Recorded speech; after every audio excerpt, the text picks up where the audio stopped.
is happening, my YouTube family? Of course, it is your boy B New coming at you on this Hump Day Wednesday. And first and foremost, as always, just want to send positive vibrations and blessings out to everybody who may be listening.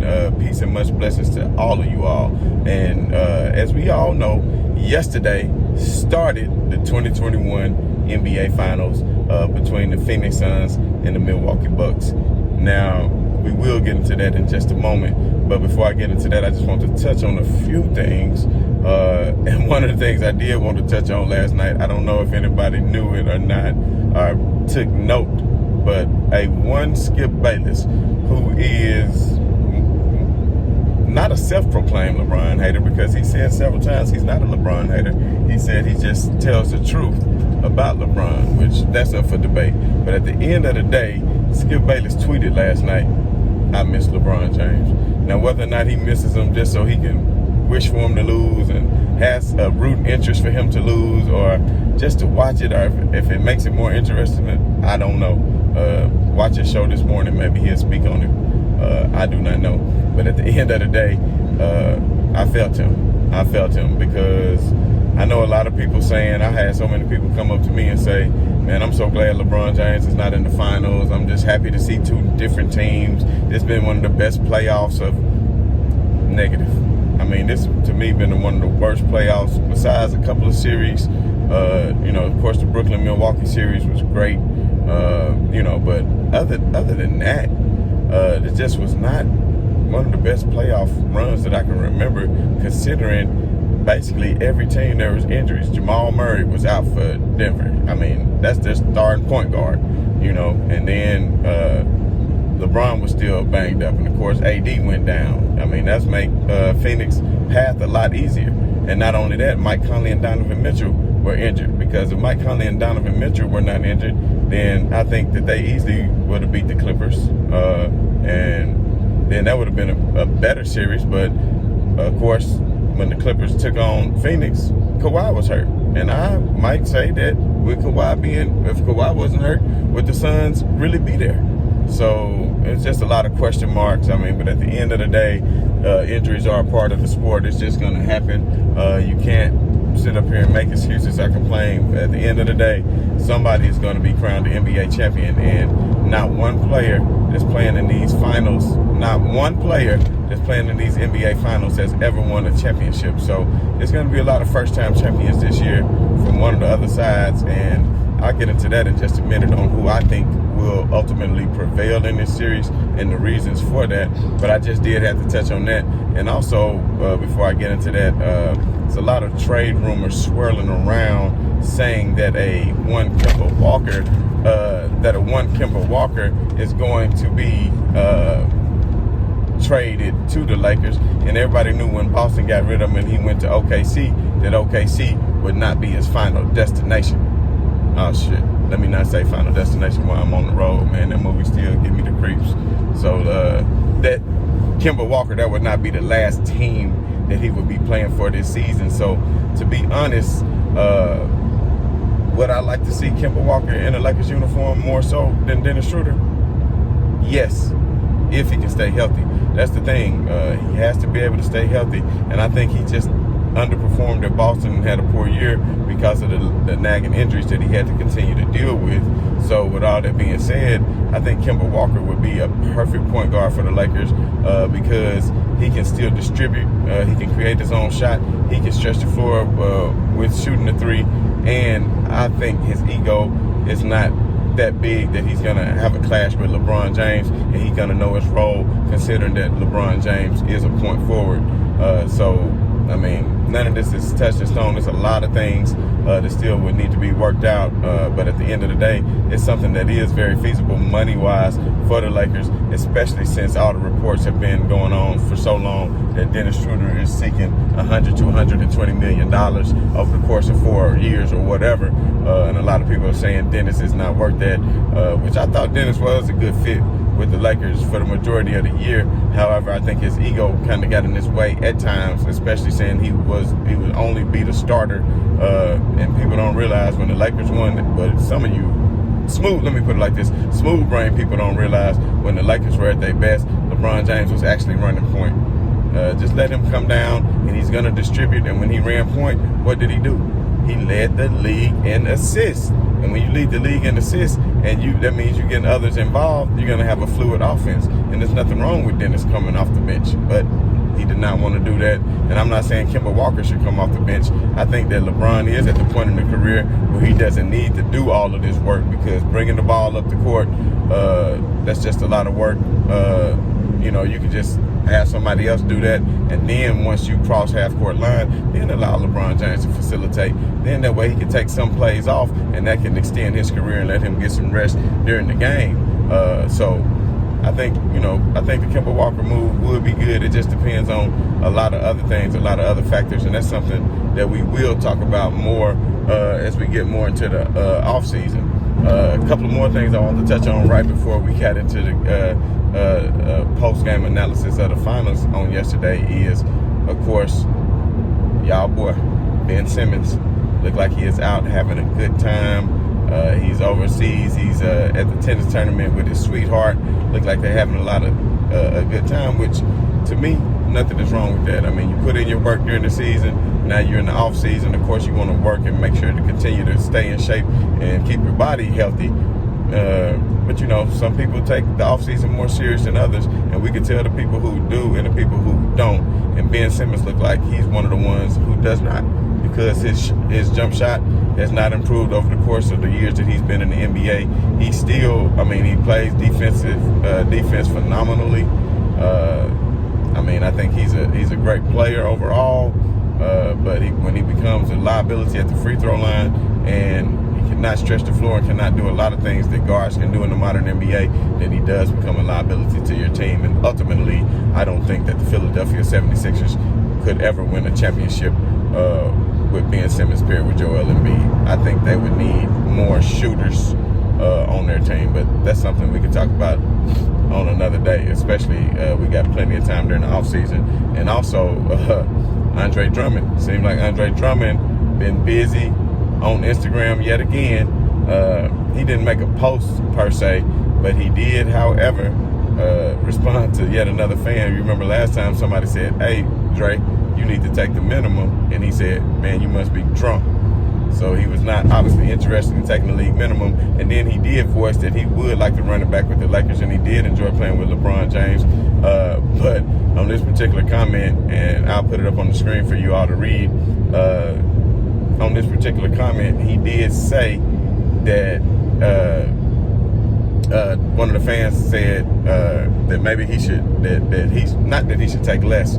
He already said that and said that he was drunk, but they were saying, why couldn't he dominate the way Brook Lopez and Ayton and other centers have been dominating through the playoffs? Like, why couldn't he do that for the Lakers? And then he said, as you can see right here, ask coach. So in other words, he taking shots at Frank Vogel. And one thing that I did fail to mention, you all, and I do apologize for that, another Lakers news and notes is, and I'm pretty sure all you are aware that the Lakers did hire Coach Fizdale to be an assistant, which I think was a great move. We all know Coach Fizdale's success that he had down in Miami as an assistant coach with Spoelstra, and he's coached LeBron James 4 championships, a couple of championships down there in Miami that they won together. So I think that'll be a great fit. And I was a fan of Dave Fizdale when he was a coach of the Memphis Grizzlies, which, as you all know, I love me some Memphis Grizzlies. And I think he was a great coach. And I was actually saddened when he departed and went to New York. And, of course, we all know it didn't work out in New York for him. But look at the talent pool that he had to play with. So I would not blame any of those losses on Coach Fizdale. He did the best he could with what he had. And we all know this is a players' league, not a coaches' league. You can coach some people up, you can come with strategy, but you can help make players better in practice and things of that nature. But at the end of the day, if one team is if you got Clay, Steph, and Draymond, and you going against a team that has basically some no-name players that's not well put together, let's just say with one superstar, let's just say for an example, a Minnesota Timberwolves team. Speaking of Minnesota Timberwolves, I would like to see Karl Anthony Towns in the Lakers uniform. That is the type center that the Lakers truly need. If they could somehow pull off a trade and land Karl Anthony Towns, that would be a match made in heaven, I believe, for LeBron James, because then he would have an ultimate center who could actually stretch the floor, who doesn't mind playing center. That way AD could fit in where he needs to at the 4 spot, and then Anthony Davis could do his thing, and then Cat could, of course, spread the floor and still crash the boards and do all the things that he does on the defensive end. So, and I think him and Mark, he has a high respect for Marc Gasol, and I think Marc Gasol would be a perfect backup center for Karl Anthony Towns. So that's just a thought, that's just a thought that I had. But anyway, getting more so into the game, I think it's going to be a closer series than what last night showed. You would expect with Phoenix being off a lot longer, having a longer layoff than Milwaukee, that they would have showed some semblance of rust, but it just wasn't there that way. That's how I know Monty Williams really has those guys coached up the way that they were playing such excellent ball last night. But at the end of the day, when it comes to coaching, you're definitely going to have to give the nod. You definitely got to get a coaching nod to Monty Williams because of the way he's coached throughout this entire playoffs with his matchups and his rotations has just been outstanding. Now, if I had to tell you which team was better from top to bottom, then I would definitely have to go Phoenix. I think Saric got banged up last night, which may have been some sort of blessing in disguise for them, because I don't know how well he matches up with Milwaukee. But at the end of the day, Chris Paul was the ultimate maestro in that third quarter, which allowed them, because it was pretty close throughout the first half, but Chris Paul, doing what he does in the third quarter allowed them to break away. Milwaukee did cut it to around from 20 to 10 in that third quarter, but it was just not to be. Now, Giannis did come back, which was a surprise to a lot of people. I think he looked like he was about 85 to 90%, which is amazing. But I still think Milwaukee can win this game. I think the coach needs to let them know they need to fight through screens, because basically they started off just kept switching the screens. Bobby Portis and Brook Lopez switching off on screens. It's getting their ankles broke by Chris Paul, and they just don't need to switch off like that. So then they start to sag off and let them take the mid-range, because Phoenix is one of those teams that do a pick and pop. They don't really pick and roll and crash to the rim or things of that nature. They more so do a pick and pop, kind of like how the Heat ran it back in 2012 when the Spurs were daring LeBron James to take that mid-range, and he gave them that mid-range game winner in Game 7 for that championship, just in case y'all forgot about that. So I just had to point that out. But anyway, at the end of the day, they need to fight through those screens. I think Drew Holiday can do a lot better job fighting through the screens. And if you have to, press the issue. Force the referee to call a foul. You might can get some moving screens called that might make them kind of switch up their game strategy just a little bit. But at the end of the day, I just feel like Phoenix is the better team top to bottom. But I feel like that Giannis is still the best player. Don't get me wrong, Devin Booker and Chris Paul are excellent players, but Giannis, I still think, is the best player because of all the things he can do and what he does indeed bring to the table on the offensive and the defensive end. But do not sleep on Ayton, because Ayton has been playing hella good basketball and doing this thing. And we all know that their big three are more than capable, which I am referring to them now as a big three because the way Ayton has been playing. At the end of the day, I don't know if you all know this or not, but they played, of course, the East plays the West. They played twice during the regular season, and the 2 times that they played, if I'm not mistaken, go look it up for me and put it in the comments if I am mistaken, though. But they played twice, and both of those games went to overtime. So both of those games were very closely contested matchups. Chris Paul seems to always score a lot when he plays Milwaukee. And I would say this, Chris Paul, I think, has his eye on that Finals MVP trophy. And I don't know if him and Devin Booker, and I don't know if players talk about this in the locker room. I remember some times where Boston won the championship back with Ray Allen, Paul Pierce, and KG. And the look on Ray Allen's face when they gave that Finals MVP to Paul Pierce, he was looking like, really, bro? That could have been me. So I think there is some internal competition, and that's sometimes you don't want that to get in the way teamwork. So the last thing you want is Devin Booker and Chris Paul doing something detrimental to the team to see which one of them could win the Finals MVP. But at the end of the day, Chris Paul is such a consummate professional and an ultimate basketball point guard, which a lot of people are putting him in the top 5 already. I think he's about there. That's another list I'm going to come out with. He's always been in my top 10. Top 5, I'm not so sure. That's something we can discuss at a later time. And people will say, well, if he gets this ring, he's automatically over John Stockton. I wouldn't necessarily say that, guys. You got to remember that the ring is a team sport. Because if you say that, then you got to go to your other counter arguments with the rings that LeBron James did not win in those finals. So you got to make it make sense. And at the end of the day, a ring is a team sport.